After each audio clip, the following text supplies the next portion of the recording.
All right, let's turn to one other thing that I know you've been following, the Genius Act. Mm-hmm. I feel like this is, like you say, within 2 weeks, it feels like we may both unlearn the lessons of the Iraq War and of the financial crisis. Right. This does feel like what it would feel like watching essentially the Clinton administration sign off on the repeal of Glass-Steagall, but almost, I mean, I think closer. worse. Yeah. It almost feels worse because it feels like this crypto stuff is going to spread in such a way that it will be almost impossible to get a handle on it. And it's just going to run like this feels like it could be super cataclysmic, maybe in 5 years, 10 years, 15 years, don't know when, but. Well, look, I mean, we've been here before. We've seen this happen before. At the end of the 90s, as you say, Clinton not only signed the repeal of Glass-Steagall, but the Commodity Futures Modernization Act, which basically says you can't have any regulations on derivatives. And within about 7-8 years, we had a financial crisis that was based on people using a lot of derivatives to make bets Right. on the housing market. In 2017-18, the only real bipartisan bill that passed in the first Trump term was a deregulation, basically a repeal of certain parts of the Dodd-Frank Act, particularly for large community banks or large regional banks. Within 5 years, 6 years, you had Silicon Valley Bank, which was Right. a large regional bank, completely blow up. And if we didn't have crypto isolated from the regular financial system, that probably would have been worse. But that was a mini crisis that happened. And several large regional banks went under because of that. Now you have this stablecoin bill. The Genius Act puts a regime together, a pretty light touch regulatory regime for stablecoins. It will allow, I know you've had people on the show talking Yes. about this, but it will allow, for companies. We've now seen Walmart and Amazon say that they might put their own stablecoin together. Walmart bucks that you will use to have to pay for items at Walmart or items at Amazon. We could see that out of Meta for Facebook. You want to use Facebook Marketplace, you got to use a Meta stablecoin. You want to use X as a financial tool, you might have an X dollar that is a stablecoin. We're now seeing private currencies that are being set up across the economy. We're going to see that as a result of this bill when it passes, because, by the way, the House hasn't passed it yet. There's still more to be done. The House probably will pass it, but they might also bundle their own ideas with it. And they want to do a market structure bill, which would basically strip the SEC, Securities and Exchange Commission, of regulation of a lot of digital coins and give it to the Commodity Futures Trading Commission, which is smaller and also friendlier to crypto. Right.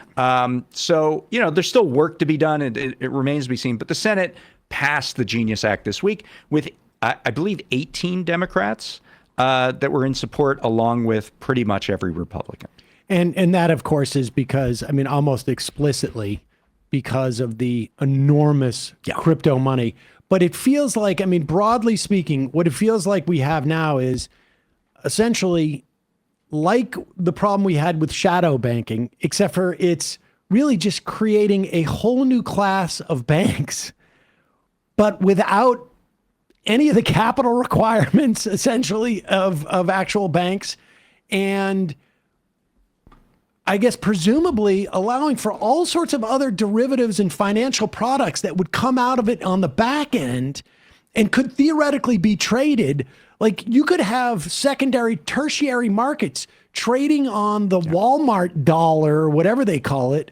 First of all, I'm so excited to have to go to every different place of business that I buy things at with a different kind of money. Well, that's it's sort of really like this. exciting. It's like, it is as if, I remember in college going to Jamaica for spring break. Right. There were riots in Kingston at that time, so it was very, very inexpensive. But the hotel we stayed at, you couldn't buy anything with cash. It all had to be these like plastic beads. And you would buy all these plastic beads, you wear it around your neck, and then you would just pull it off to buy like, rum punch. And then it's like it's a hop, skip, and a jump to workers at Walmart being paid in these. Of course. Coins. And now it's like I company couldn't script. take that anywhere else. Yeah. And the real problem is that these companies are so massive and they have their own essentially economies. It could be backed by nothing and could fall apart at any point because they could just What we've seen with the stable coins that exist now is that there was one point a couple of years ago where every single one of the major stable coins was under investigation by the federal government for precisely that reason, not having enough disclosure of what they were actually backed by. And, a lot of those investigations have been canceled out by the Trump administration. Right. Whose private organization has its own stablecoin, USD1, that's part of World Liberty Financial, which is part of the Trump organization. And yet this level of corruption that we're seeing with Trump's forays into crypto did not move almost a single Democrat to head off this bill. And then you had, I think maybe the funniest part of this, Adam Schiff, the senator from California, saying, I am introducing a bill to block Donald Trump from introducing a stablecoin. And he did it after voting to pass the Genius Act. He did not make it a condition of his vote. I'm really shocked to hear that. So, what will happen to vanilla banks at that point? Like, what's the point of them?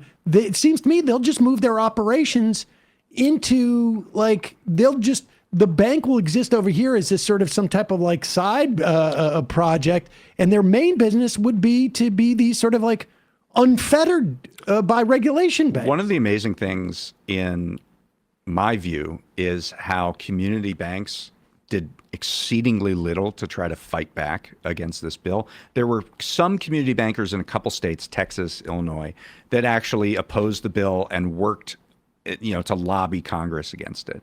But the national group, the Independent Community Bankers Association, did nothing on this bill. Do you think they just weren't aware of the implications? No, I think they were fully aware of the implications, but they took a dive. And, often the national ICBA is aligned with the big banks, and the big banks don't have a problem with this because they can, they can issue their own stablecoins. Exactly. They can use. They're big enough that they're going to just do a rival play. They can profit off of trading from this. The independent banks are a really endangered species right now, the community banks, because of what might happen if this bill passes. Crazy. Hey, folks, don't forget to hit the subscribe button and check out our daily show. We do it every day at 12 p.m. Eastern for about 2.5 hours. We even take phone calls. You should check that out.